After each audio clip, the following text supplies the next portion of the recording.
Ladies and gentlemen, we are officially in the era of consumer agents. If you follow me on Instagram, you'll notice that when OpenAI launched ChatGPT Agent, they did it in collaboration with us. And I have been playing with agents all weekend and I have so many interesting insights. You see, about 2 or 3 years ago, we launched a tool called AutoCode, which we built our own agent on top of existing models. And we built this agent to write code for you. It was a great experiment for us to learn how agents will play out. And between then and now, it's been a whole world of difference. So I want to tell you everything you can use agents for, at least the use cases that I've figured out. I want to tell you what I think the future of agents are going to be. And basically, I'm going to give you my entire set of thoughts around it.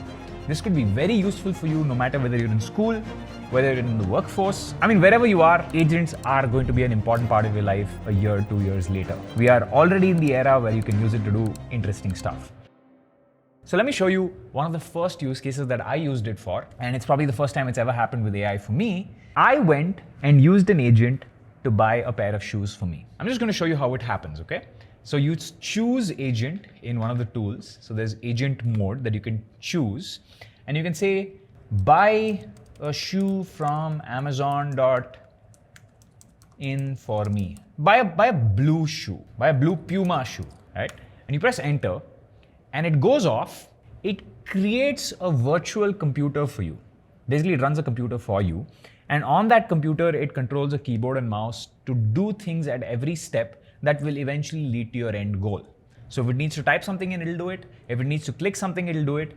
It's basically an AI using vision to see the screen and make decisions on what it should do. And I think it is pretty awesome. The cool part is it's actually asked me, could you please let me know your preferred shoe size? Which is good, I had forgotten about it. My shoe size is 10. Is 10 US, right? So we're just gonna do that. And I've put it in and let it go off and do its thing. Now see that there are some websites that require you to log in, because even though the AI today can easily pass CAPTCHA, they still respect it. They still say, well, there's a CAPTCHA, sorry, we need a human involved. And this is more like an agreement between the CAPTCHA providers and the AI model creators so that the internet doesn't become full of CAPTCHA passing bots, right? Then, you can create unlimited accounts of something. And eventually this is going to happen because there are always going to be bad actors who don't respect CAPTCHA. But at least at this point, it is a respectful trade-off between the people who make CAPTCHA and agents that go around the internet doing things. So what does it do? It spins up a computer for you. It spins up a keyboard and a mouse. And manually it clicks on each of these links to do stuff. So if it's looking for a shoe on Amazon, it is first going to go to the website. So it's going to type in amazon.in, or it's going to go to Google and search for amazon.in, whatever I've said. Now here is where I think for the first time since the entire AI revolution started, where I am seriously starting to realize, and a lot of people are seriously starting to realize how important prompt engineering is. Because see, until this point, you're not dealing with anything financial. You're not dealing with anything that has a wide, sort of range of risk. So when you type blue shoe in today, it might go and buy the wrong shoe for you.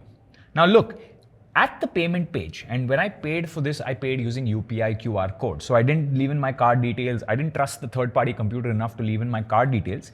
But I thought UPI QR code payment was pretty simple. I pulled out my phone, took a picture, and then just said, hey, I'm happy with this. Like, I'm happy to make this purchase. It gave me a summary of what I'm buying. But I feel like it is a little bit scary, because I remember the other day, and I'll give you another use case of agents. I used it to DM a bunch of people on LinkedIn. So I made a fake LinkedIn account, and I just said, please go on LinkedIn, find people of this company and send them a DM, go through their profile and send them a DM that will please them, saying, I really liked your past history with whatever things they've done or whatever posts they've written, and then tell them I would like to connect with you. Because I didn't have LinkedIn Premium on that account, I said I would still like to make a connection request with a note. So I did that, and I realized I had made a small mistake in the prompt. I had not told the prompt to stop after 3 or 4 people. So it kept doing it, and it sent DMs to like a bunch of people from my own company. Thankfully, we used one of our own company names, but it went and sent DMs to a lot of those people. So I just feel like today, with great power comes great responsibility.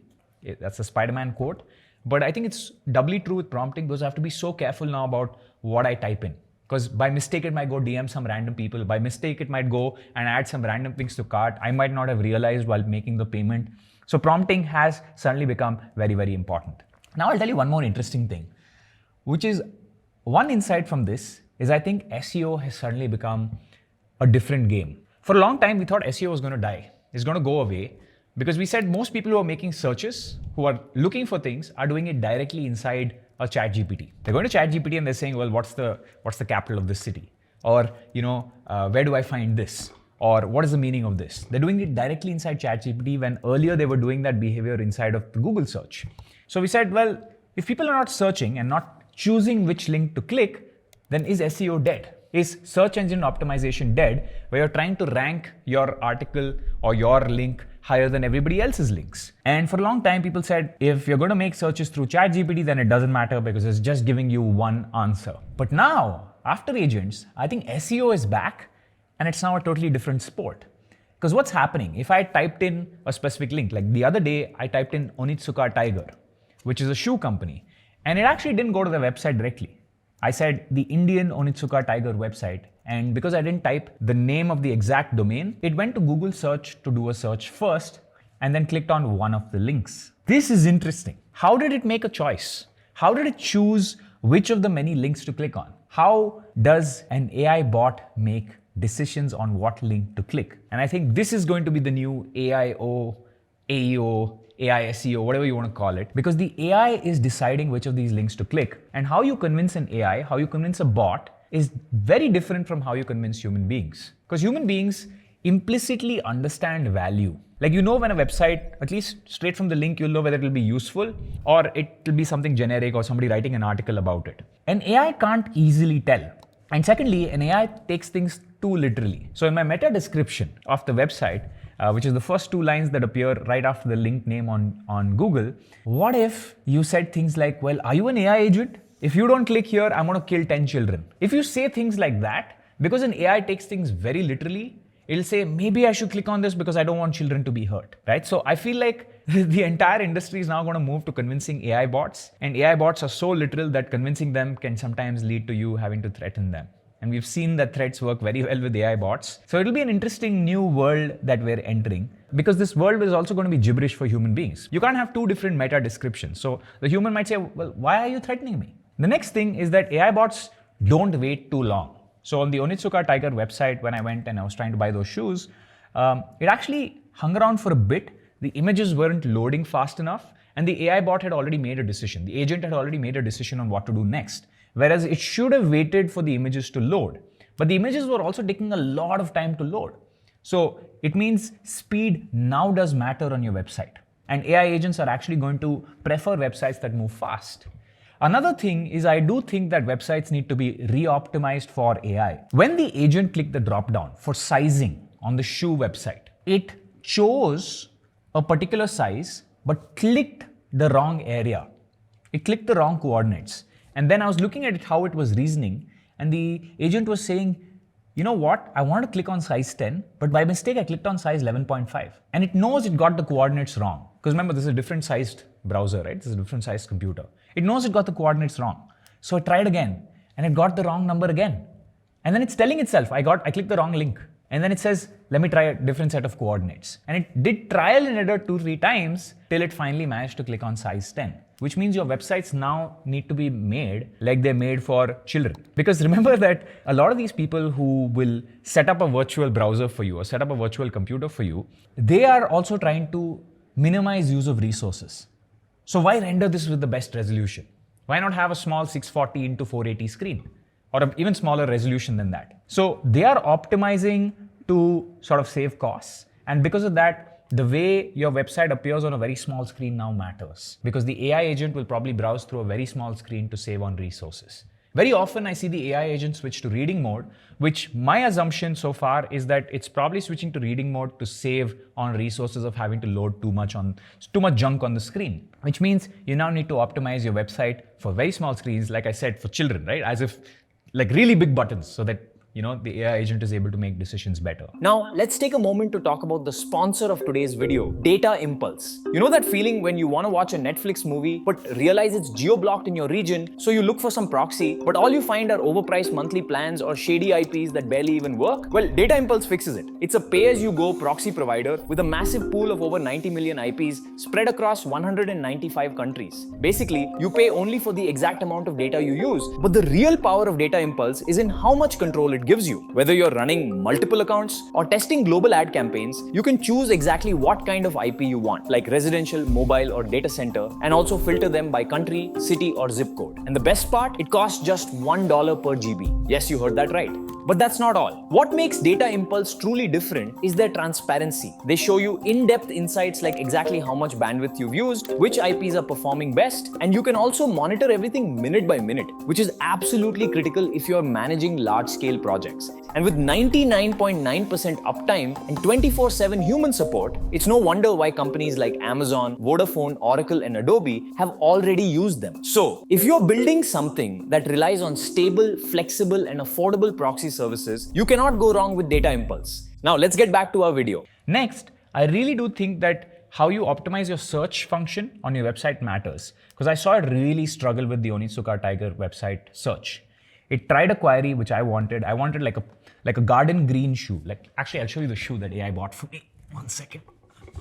This is the shoe that AI bought for me, right? So when I typed in garden green, this is garden green and pure silver. So I typed that in. It went to the search box and typed this in, but then for some reason, the search box didn't return this shoe. Because on the search box, you're supposed to type in the name of the shoe type, which is, the name of the shoe type is Mexico 66. So it should have typed that in. It typed the wrong thing in, and you can't search by color apparently on that website.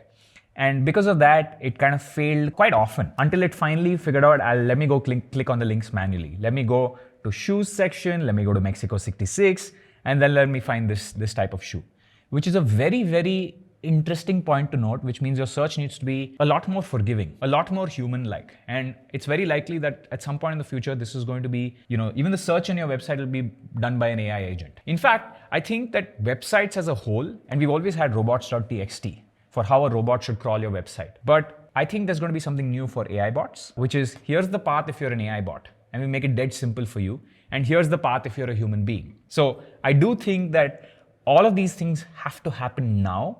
And I do think there are opportunities for you if you're an SEO agency, if you're one of these companies that's optimizing websites for AI. I do think that now is a very, very good time for you to be active in playing with these agents. Cool. So I showed you that AI can go make purchases. I showed you that AI can go send DMs to people on LinkedIn. Let me show you a third use case that I used it for. I went and told the AI agent, can you go make a video for me with the top 3 news of today? And this was pretty interesting because it did something that most of us would call phenomenal 2 or 3 years ago, but now it's almost like it's become very normalized. But what it did was it created a Python app first. Separately, it went out and scraped the top 3 news of today. It put those top 3 news in the Python app. It hard-coded the news inside that Python app that it created using MoviePy. Ran that app to give me the output video, the 3 top news of today, and then killed the app. This is what I like to call software on the fly. I tweeted this 2 years ago when Gemini came out with the demo, and they said, hey, we will build UI on the fly for you, right? We'll build software on the fly for you. But now we've seen a lot of this. But if you look at Replit, or if you look at Lovable, or if you look at Bolt, they're all creating the app for you, and the app has persistence. The app is not a middle state to get an output from the app. It's almost like me making a machine for you, pressing the button on the machine, getting the juice out of it, and then killing the machine. And that is the era that we're starting to be in now, which is software can get created on the fly for you, use it to create the output, and then the software gets killed. It's so amazing that we can just spin up software on the fly, something that used to be very expensive per line of code to produce. We can spin it up on the fly, get an output, and then it's done. Although the end product it created, the video that it created it was almost like a slideshow. It's a very shitty video edit. It wasn't a great video edit. But the fact that it's possible to create software on the fly and then kill it in the future is amazing. It follows my thesis. I had the same thesis after we built AutoCode Pro that software is going to be built on the fly. We're going to use it, and then it's going to disappear like that. Which I think is useful because now you're only graded on the outcome. I didn't grade it on the kind of code that it wrote. I graded it on the outcome. I graded on that final video I got. I was like, the video isn't good enough. These are the changes that it needs. And I can tell the agent that. And then it'll go rewrite the code from scratch and then modify it to make sure that it's giving me the kind of output that it wants. That's why we're entering a world where it's no longer software that people care about or how many lines of code that you've written. You're not going to be graded on these things. You're not even going to be graded on the kind of problems you solve. You're going to be graded on the final outcome, which is why I do believe, and this is a thesis that's played out well for us, that agencies are going to make a comeback. And it's going to be different from old school agencies because these agencies now are going to take responsibility for the outcome. Nobody will care what tools they're using, what agents they're using behind the scenes, right? Because the minute you can generate software on the fly, the value of offering somebody software at $10 or $20 a month and then saying, hey, you figure out the outcome by yourself is pointless when the AI agent can sit and create the outcome for you. So you will be graded on outcomes and how clever the outcomes are. And that also means that prompt engineering now becomes so much more valuable because the AI agent, and in general, ChatGPT for a very long time, has taken things too literally. So sometimes I have to very explicitly describe what I want. Sam Altman said this, right? Like it's now the era of the idea guy. I think that's a little bit simplistic. I think it's now the era of the person that's willing to read as much in a domain as possible. Because once you read as much about a domain as possible, you know exactly what to tell the model to be able to get the outputs that you want. And without knowing the domain, you won't know the words that the model understands. Art is a great example. If you know the specific keywords, for example, I want art of the Rembrandt style, or I want art of Beeple's style, right? Unless you know those words, you're never going to get that output. And you're going to struggle chaining a bunch of other words to try and approximate what outcome you're looking for. So I think today it's better to give references of outcomes, GPT to write in a certain way. Instead of saying, oh, write informally, it's better to say, write in the style of Paul Graham. So I do think that we are now going to use as many references and examples as we possibly can. You can go to Gemini right now and ask it to write like Varun Maya, and it does a reasonably good job. So you could already write like me if you really wanted to. It'll never be 100% of where I am today because it's not sampling like every time I say a new word, I'm sampling all my experiences in life, right? From the experiences I had when I was a kid. Gemini doesn't have all that information, so it will probably not sample the same way, but it'll sample my writing online. So it'll try to predict the next token from how I've written online over the years. And the next thing I want to say is that I am a big believer that Infosys was built in the 1980s. And I think it took Infosys quite some time to get to scale.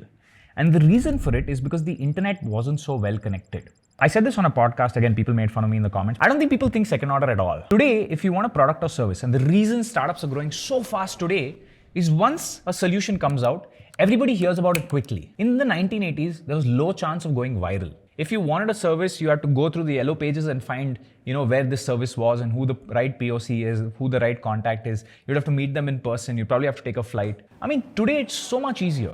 You can just WhatsApp them. Back then we had email, but email wasn't the power service that it is today. Imagine how easy it is today to say, well, I'm looking for, let's say, AI plus content services.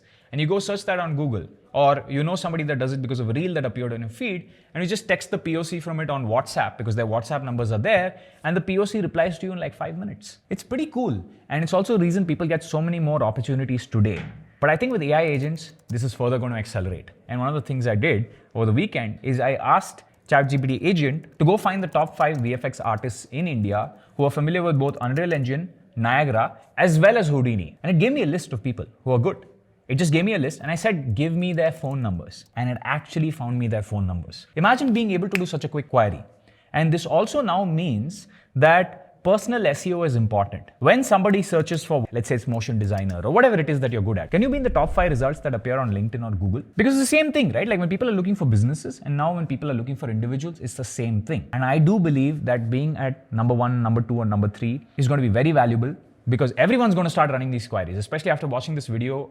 If you're somebody that hires talent, you know that you can just type in a prompt and say, this is what I'm looking for, find me the top 5 people ka number. Which also means you probably need to now put your phone number online if you want to be contacted immediately. In fact, it is very possible for agent to use an online texting service to also text the people and put that in a nice little CRM for the company to look at and say, these are the people that responded to me. In fact, I would say a lot of you will end up having autoresponders like we have on our Instagram sometimes, where if you DM me, especially for a brand partnership or something like that, it is very easy for me to reply to you without actually having to reply. So we have an autoresponder sometimes when you email us or you send a message on Instagram. It's like a shortcut. So I think everyone's going to have this, which also is a weird world because there's now going to be so much distraction, so many people DMing you every day. You start a project, but now 20 people are DMing you saying, please come work with me. So I just feel all the top 5 in any of the spaces should go run agencies or companies where they're able to put talent beneath them and sort of, get to scale themselves. Because I do think that, just like the difference between Infosys run back then and now, companies are growing very, very fast. Now, individuals are also going to get that size of opportunities. So I do believe that personal brands are going to be like Soham Parekh. We saw this with Soham Parekh, right? Personal brands are now going to attract a lot of, sort of inbound. And it's just better to be transparent with the companies reaching out to you and say, hey, I'm happy to do this service, but I'm not going to do it myself. I have a team under me doing it. So great opportunity to run an agency again. It's not like running it 5 years ago where deal flow was like a challenge and you have to send outbound to everybody. Now the agents will get you there. So your job is not only to be great at what you do, but also to try and get in the top 5 search queries for whatever topic that people are searching for.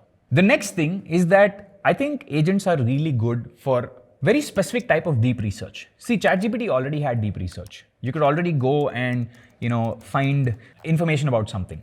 But deep research never allowed you to cross pages with CAPTCHA in them. So I couldn't go to a freelance website like Upwork and actually do some research on the actual listings because CAPTCHA would stop it there. So deep research would always get me data and information. If I asked data about freelancers or what's going on in the freelance space, it would always give me information from Upwork's blog articles, not from inside their marketplace because that's CAPTCHA/login gated. But with Agent, because I can now log in for it and I can manually take over and enter CAPTCHA, I'm now able to scrape inside of marketplaces, which means I can get marketplace level data without having to wait for any of these platforms, which means I can go to a freelance platform and ask it what are the top 5 job roles that people are asking for, right? What are the top 5 problems people in the AI space are struggling with? What top 5 problems are clients struggling with? And I actually ran this query. It turns out that a lot of the requests that people are asking for on Upwork are about how to use AI for very simple stuff. Here, on one side, we have people learning LangChain and putting RAG together and trying to learn ML to be relevant. But on Upwork, 90% of the queries are very simple queries, which GPT can do out of the box. You just need to build a simple workflow for them into their apps or their websites. So these are very useful for me to figure out what do people actually want versus what people are saying on Twitter. I think people on Twitter, on Instagram are just talking nonsense, right? But when you actually go through job listings, you're able to figure out exactly what do clients want. And a lot of what clients want is much simpler than what people are telling you that they want. So I think this new agent allows you to figure out what people are really thinking and feeling, because when people are putting up jobs or people are putting up opportunities, there's real money behind it. So that's the information, that's signal. Whereas everything else, when people think people are saying this about something else, that's noise. The next thing that agent is very good at is making decks. I actually asked it for Charlie Munger's life beliefs in a deck, and it did a great job for me. Remember, the deck is not the prettiest deck, but it was able to synthesize images, it was able to synthesize text, like meaningful text. It was able to go through a lot of his writings and put it all together. So I do think that while I think the specialized deck solutions are still better because they look better, I think if you're just looking for a quick deck done, agent is good. Anyway, I do not think this is the way people will use agents in the future though. I do not think that consumer agents where a computer is spun up for you and you having to log in all the time is a useful sort of way to do this. I think the future of agents is going to be browsers. If you look at what Perplexity Comet has done, it's a browser you can download where you can run automations for you, where you can say, hey, because you're already logged into all these services, you can just tell it, go through all my emails and delete all unwanted email. Go through all my emails and unsubscribe from anything that has the unsubscribe button on it. Go through all my emails and find out where somebody is willing to offer me money. Go through all my emails and find out blah, blah, blah, whatever it is. Or if you're watching a YouTube video, you can tell it, summarize this YouTube video for me. Give me all the links from this YouTube video, right? Or find deeper videos I can double click on to learn more about this topic. So I do believe that the future of agentic, including buying things, including summarizing things, including manipulating your email, is going to be through an agentic browser. It is more convenient, it is cheaper, it is faster, it is cheaper for the company as well because they don't have to spin up a new computer for you. It's happening locally on your computer. And I do believe whoever wins this wins the game. I do not believe Perplexity will win this. Although I really like whatever Arvind's doing and whatever Perplexity has done so far has been great, but distribution really matters. And Google and Chrome have so much distribution that it is a little bit challenging to fight. And Edge, on the other hand, Microsoft solution comes baked in with Windows. So they do have some advantage as well, at least for the people who don't directly download Chrome when they get a new Windows machine. But I do believe that it is very hard to get distribution, but all our browsers are going to be agentic. If you're logged into many of these services, right, even with what we do, instead of us now building a separate agent on a separate API endpoint that we can use, I will just write like 10 browser automations for what I do on a daily basis. Every morning I want news at 10 a.m. from specific websites. Every morning I want to arrange the top 10 videos that are accelerating really fast on YouTube. So run a scrape and give me the details. There's just so many ideas I can think of that I feel like I can automate like 50-60% of the tasks that I do on a computer. Now, agentic browsers still cannot use tools in a computer. Like it can't use Premiere Pro, it can't use Photoshop, there's a lot of things it can't do unless, like if it's on a browser, it can do it. And I must test an agentic browser with Photopea, which is an online sort of design tool. I want to test that. But I think we're entering a world where everything that's done on a web browser should and will be automated, except for the brains of what should it do in the first place. Like you can't tell it, go make money. I don't know what decisions you take then, but if you're very specific about what you want, I told you prompts have become very powerful now. At some point, people will give agents their credit card, right? So if you tell it, hey, go make some investments for me, what if it makes the wrong investments?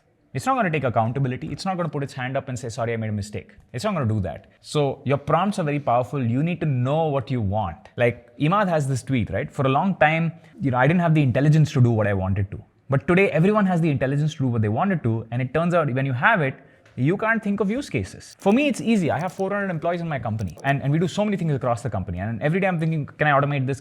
There's too many tasks on my plate right now. So I'm using these agents to automate some of those tasks. And that's why, we have grown so much faster. But I think for people who don't have that, I think if you don't have use cases, the worst place you can be in is a place with infinite intelligence at your fingertips, where you've prided your entire life for being very good at Vivas, answering questions, and now that's completely automated. You have all this intelligence and you don't know what to do with it. I think wisdom and knowing what to do and being very clear about what you want has now become the most important skill in the workforce. I can't wait to keep trying these new things out. And I think agents are going to open up a completely new economy, completely new market, and everyone's going to go to work with their bag of agents, which is going to be them, which is going to write like them, which is going to think like them at some point if you give it enough information, which is, for example, our workflow, right, of short form, where we use HeyGen and then 11 Labs. I'm pretty sure with logins, the agent can do at least a part of that. But knowing what to talk about today is something we'll have to put manual effort in. So knowing where the human is important, which might not be 100% of the process, maybe 5%, 10% of the process, but still critical. I think this is the world that we are entering. So I would recommend you start playing with it. It's available to all pro teams and Plus members, I think. So definitely go check out ChatGPT Agent. And I can't wait to hear all the interesting things that you're doing with this. Because what we learned with the last generation of AI, of Gen AI, where we mostly used it for content, but just look at the progress. Look at our ability to do AI avatars on short form. Look at all the things we've used it for. Look at dubbing, look at audio, if I make a mistake in audio, it's able to solve that. I really believe that the last generation of everything in Gen AI has been phenomenal for us.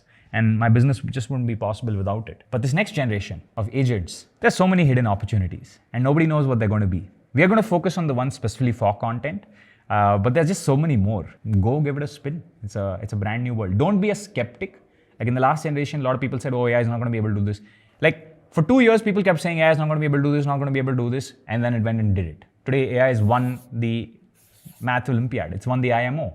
Don't be that kind of skeptic. If something's not working right now, just know that in 6 months, a year, it's going to get better. So play along with it, have your ideas of what the future is going to be, and try to see if you can figure out a low-res version of it with the tools that exist today. That's it for me. Make sure you subscribe, and yeah, we'll keep trying new experiments and seeing what happens.